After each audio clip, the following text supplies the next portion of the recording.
options. So these were the results which we got from the test. And the test we did is mostly from ANOVA one way and chi-square from the SPSS data. So we got the analysis and we got the result out of it, right? And there was a lot more scope for this particular paper. Not only the area which we concentrated, but there is a lot more scope to do the research in this area. Right? Thank you, and thanks for giving me the opportunity to give the presentation on this article. Thank you.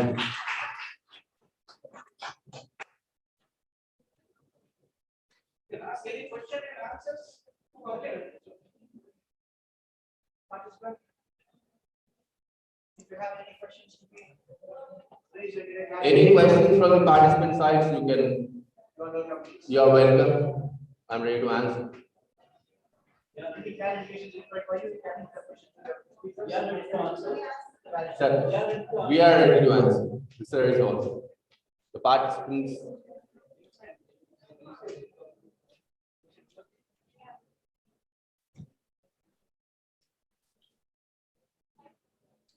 Arjun, can I ask a question? I am Dr. Mukul Gurgate.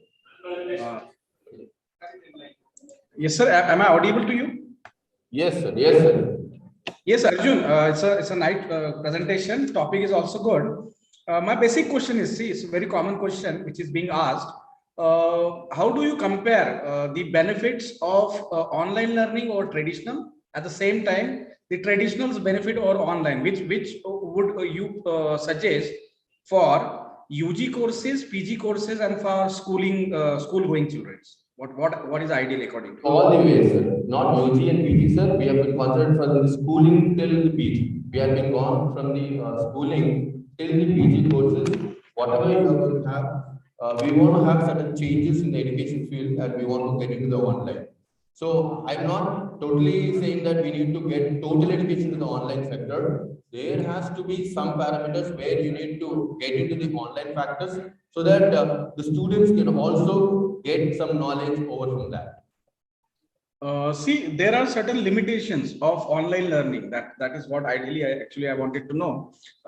Have you studied those limitations? Can you pinpoint out the limitations of online as well as traditional? Can you compare it? Not more than 2 points. The basic. Yes, like traditional, definitely you need to go and attend the class compulsory. Where if you miss that class, you may not recap it. You may not have that particular class once again the same option, the traditional way. Right. Whereas in online, e-class or e-learning, the major limitation is we require certain technology to depend upon. Without the technology or without a particular internet or without a particular things, you cannot go on and study the e-learnings. That is the limitation for the e-learning. And traditional aspect, definitely you need to go for the resource person and get the knowledge from there, where you cannot get from wherever you require, wherever you want to have your own particular learning aspects. In a traditional, you cannot get into it, but e-learning you can get from wherever the information you require.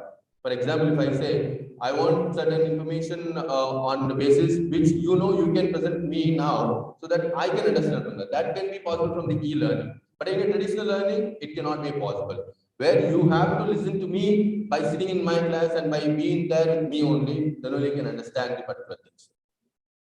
Yeah, that is good. But see, there are two school of thoughts which advocate traditional learning, right? And one school of thought says, fine, online is good. So what is your final say on this? No, I'm. What my question? Sir, I'm not been purely saying that you need to transfer the total traditional learning to the e-learning. There is certain process where we need to follow the traditional aspects only. And at the same time, there are certain things where we need to change into like e-learning. E-learning like activity-based options, or we need to update our own technology or update ourselves to make ourselves learning aspects more. Right. Thank you so much, Arjun. It was Thank you, nice, wonderful talking to you. Thank you. Thank you, sir. Thank you very much. Thank you, guys. Thank you.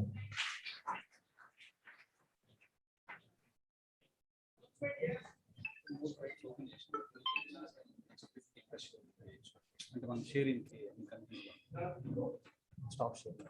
Next is this Size on the track one. size gravity and of Aristotle College on the topic, a study on economic factors and various challenges of startups in global scenario. Over to the presenters. Thank you.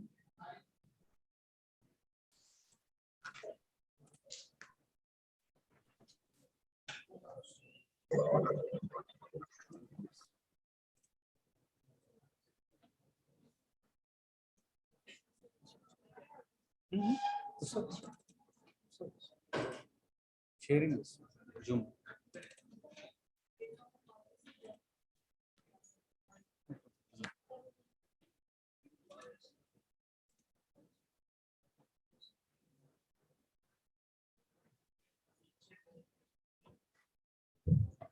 A very good afternoon to all the dignitaries, principal sir, HOD sir, teaching and non-teaching staff, and my dear friends.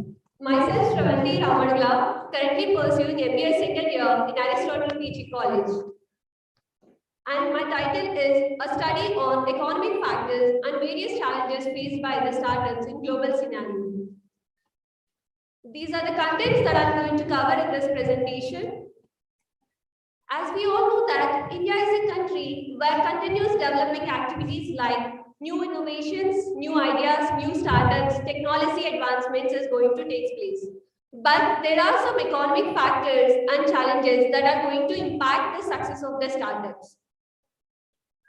The objectives of my review paper is to dive into the economic factors that are affecting the innovations in the startups and to aware about the challenges faced by the startups. The reason behind choosing this objective is that there are many entrepreneurs, they're starting the businesses, but a lack of aware about the challenges that they are going to face in the process of improvement of their startups. So there is a chances of high rate of failure for the entrepreneurs not aware about the challenges that they are facing. And to explore about the impact of COVID-19 and some suggestions to the government about the empowerment of entrepreneurs and as well as to the startups. These are the economic factors. First one is supply and demand. Supply and demand are directly proportional to each other. If there is an increase in supply and demand, then it will be profit for the firms. And interest rates. Interest rates are inversely proportional to the investments, and it is directly proportional to the liquidity of the economy. Inflation. If there is an increase in the demand for the products, then obviously the price of the goods also increases, which ultimately results in high cash flow in the market. And the third one is government activity. There are some government activities which will help to boost up the startups like medical, insurance, and some other. And wages and labor. If the wages and labor of an individual increases, then automatically the buying potential of a person increases, which leads to the increase to the profit of the firms. This is the secondary data that I have collected. As I said, my paper is about global scenario. I have chosen the two countries. First one is India and second one is France. In the span of 5 years, there is a chance of probability of 80 to 90% of failure in the startups. Why these startups are failure? The reason, these are the challenges that the entrepreneurs are facing in the progress of their startups. First one is financing. At every stage of the growth of the startup, entrepreneur requires financing. This financing can be done through friends, family members, or some government schemes. But if the entrepreneur is not capable enough to get the amount for the success of their startup, it becomes a major challenge for him. And the second one is management. Lack of management also leads to the failure of the startup. Third one is lack of planning. Planning is nothing but the blueprint of the action. If there is no proper planning, it will not directly lead to the main objective of the startup will failure.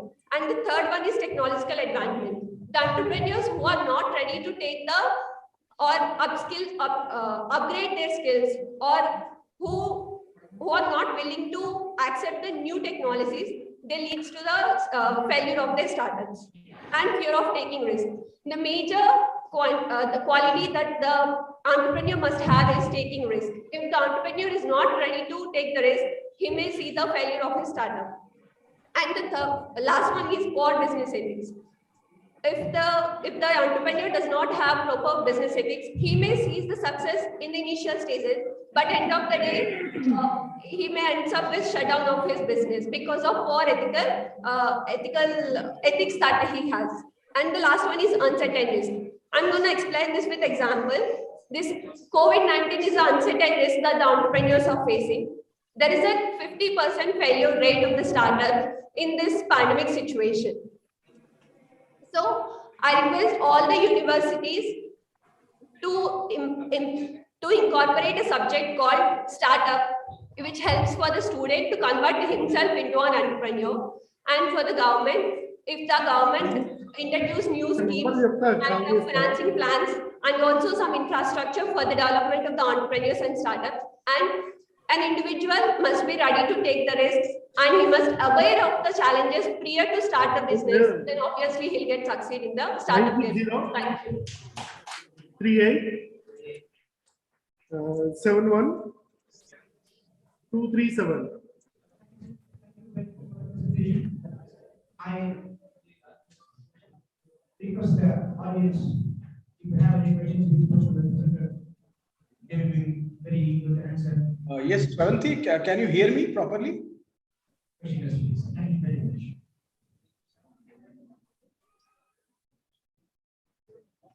Hello, sir. I would like to ask one small question. Yes, sir, please. Go ahead with the question, sir. Thank you. If you please permit, then I'll go ahead with the question.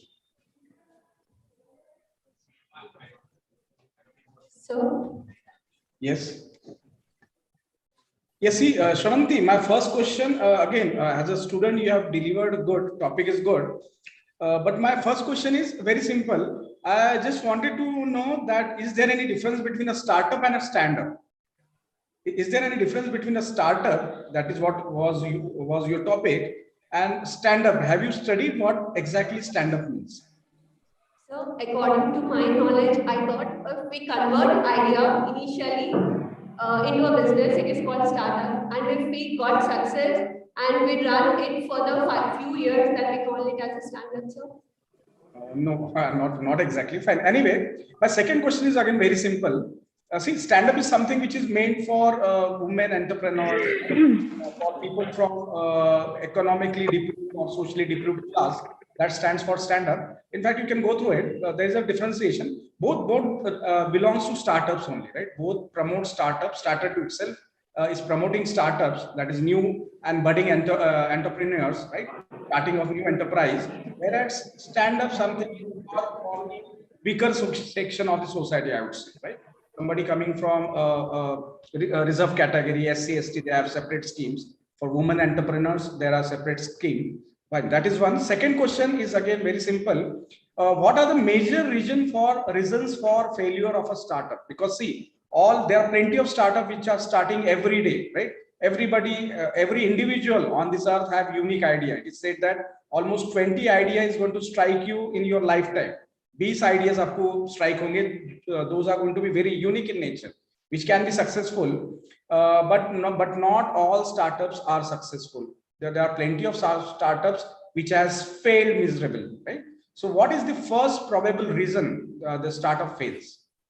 So in the presentation, I have listed some of the challenges, sir. And one more thing is that entrepreneurs initially thought that they'll get the profits in 1 to 2 years or 1 to 3 years, but they not wait for longer time. But for our idea into convert into a successful business, I think that we have to wait for a longer run for the startups without stepping back. Right. Okay. Fine. I'll take that. Okay. Thank you so much, Shravanti. A nice presentation. Thank you.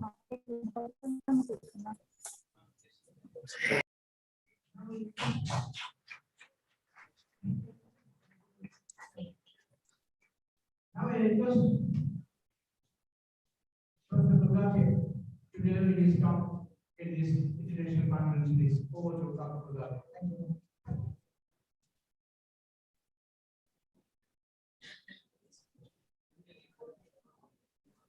How many presentations are left, sir, now?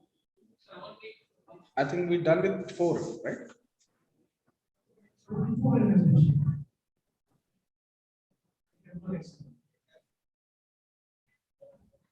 Only two.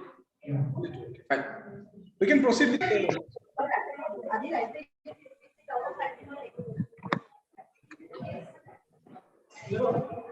2:30. Principal sir ఎక్కడ ఉన్నారు?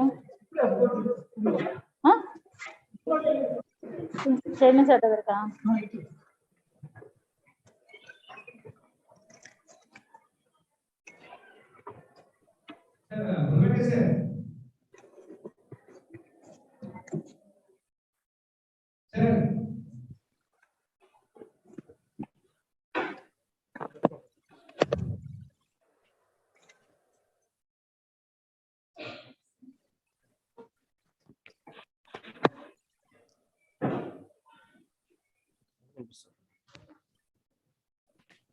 Urigate sir.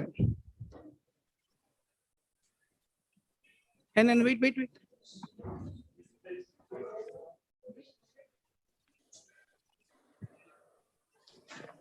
Sir, hello.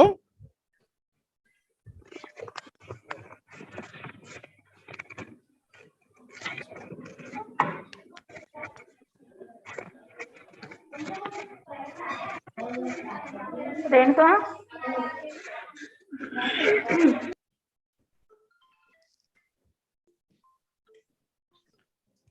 Yes, sir. Hello.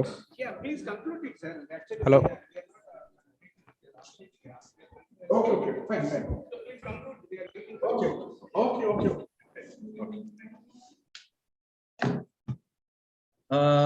Yeah, thank you so much, Dr. Srinivas Reddy. In fact, I had a miscommunication, or maybe I got confused. I thought two more presentations are remaining. Fine. It is all done with all the presentation. First of all, I would like to congratulate Dr. Srinivas Reddy, the principal of Aristotle College of Management. The entire team being led by Dr. Srinivas Reddy, a wonderful event that is organized. It's an international conference on global business. So theme is good, tracks are good, and the presentation which I heard are done. In fact, efforts has been taken, and a few of the questions which I have asked was up to the mark. Now, talking about basic theme of this conference, see when we talk about global business, there is one concept called as sustainable development, right? It was 17 goal which was set by United Nations, that if as a human being or humankind, if we want to survive, then we have to do planning not only for present we have to definitely work because we are staying in present, but we have to take into consideration the generations which are going to come. We have to see to it that we do not exhaust the non-renewable resources. For example, petrol, diesel, all we know what are non-renewable and renewable resources. So sustainable development talks about 17, particularly talking about the UN. They have laid down 17 goals of sustainable development, which talks about on plenty of things. The first is no poverty, right? They see, and this goal has been set for 2030, right? But we have to live in present, that is for sure.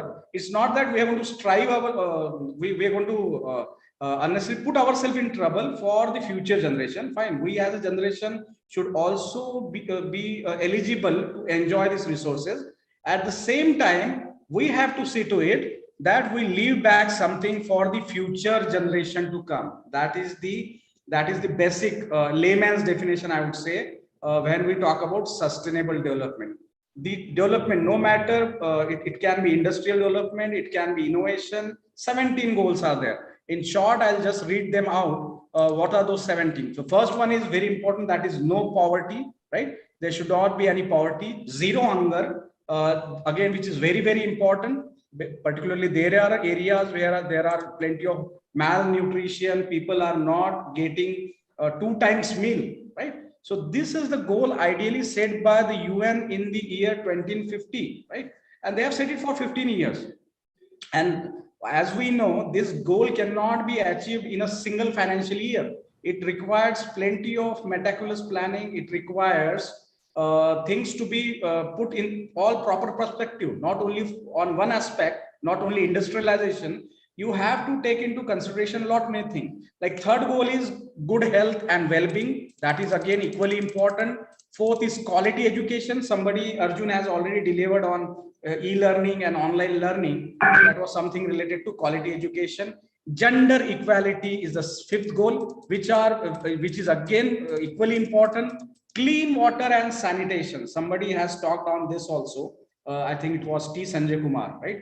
Clean water and sanitation. He talked down the budget, union budget, and which was talking about the Amrit Kal, and Dr. T. Sanjay Kumar is rightly pointed out the budget it was in a K shape, right? K means there is lot many things for few people and there is nothing for few. This is what he concluded, and his observation, as it seems to be very correct, because this is what most of the financial analyst people have talked about. Budget is fine for people who are doing good, it is good for them, but for me, presentation yeah, yes, linking of Ambila. pardon me, sir. I was talking about T. Sanjay Kumar. He has rightly observed the union budget. Amrit Kal he talked on, and see, Amrit Kal is a very, very long horizon, right?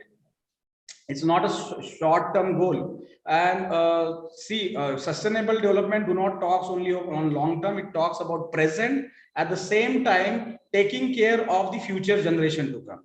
So at the cost of present generation, we are not supposed to support the future generation. Both are equal partner, I would say, in whatever resources that are available.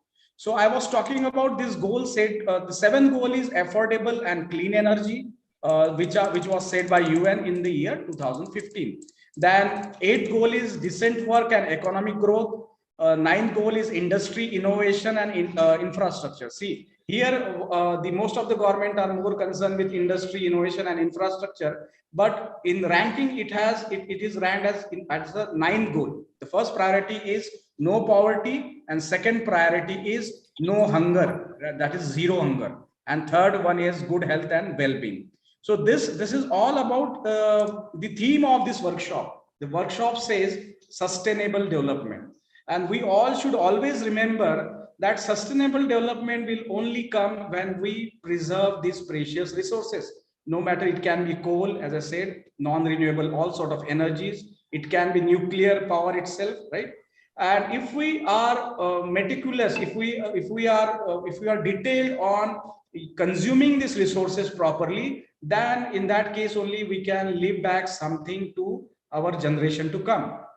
So a wonderful theme, Dr. Srinivas Reddy. Again, I would like to congratulate you, and I congratulate all the presenters who have presented their paper and answer to the queries of the audience and to my queries also. Again, I wish the conference to be highly successful, and in fact, it has become a success. Thank you so much, all of you, for inviting me, and I wish all the best to the college, Aristotle College, as well as to the entire team of Dr. Srinivas Reddy. And this goal, as I said, I was talking, I have not deliberately not covered 17, because 9th onwards, we talk about industrialization, we talk about something else, which is again important, but the primary goal should be to take care of we human as a human being, right? We should care for the humans. That is what ultimately UN is all concerned about. Thank you once again, sir. Thank you so much. And nowadays we are expecting blessings from Nagpur and from Maharashtra. So thank you very much. So always with your support, and we are doing continue with your success. Thank you very much.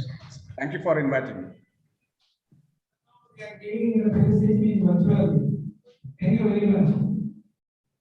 Right.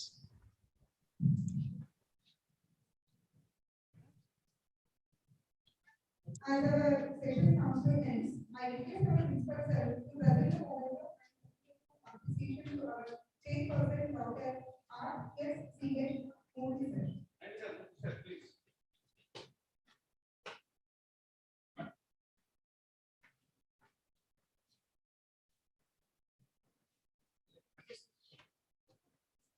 Nice.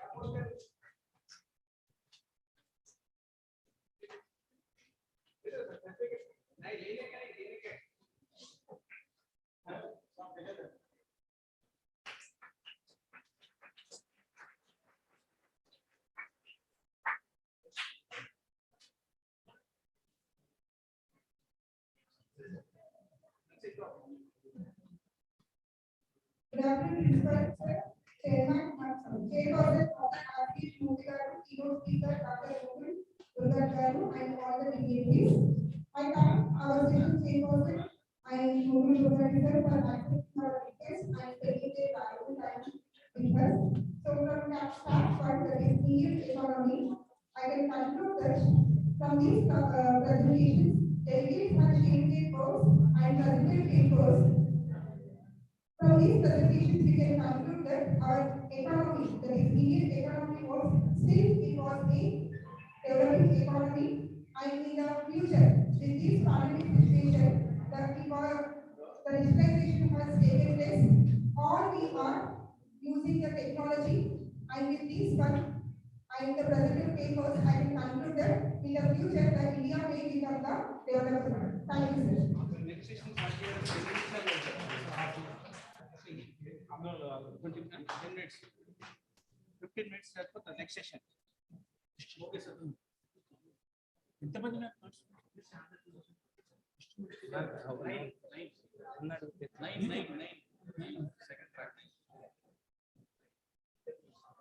So thank you very much, all online Zoom and YouTube viewers.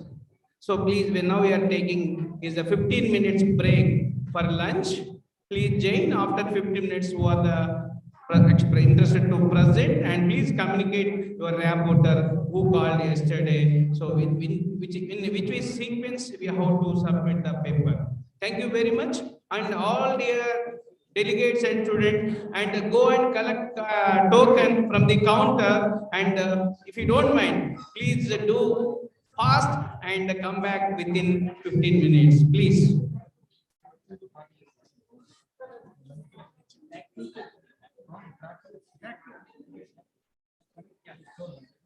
Next session will be track 2, technical session 2. So be ready for the session, please.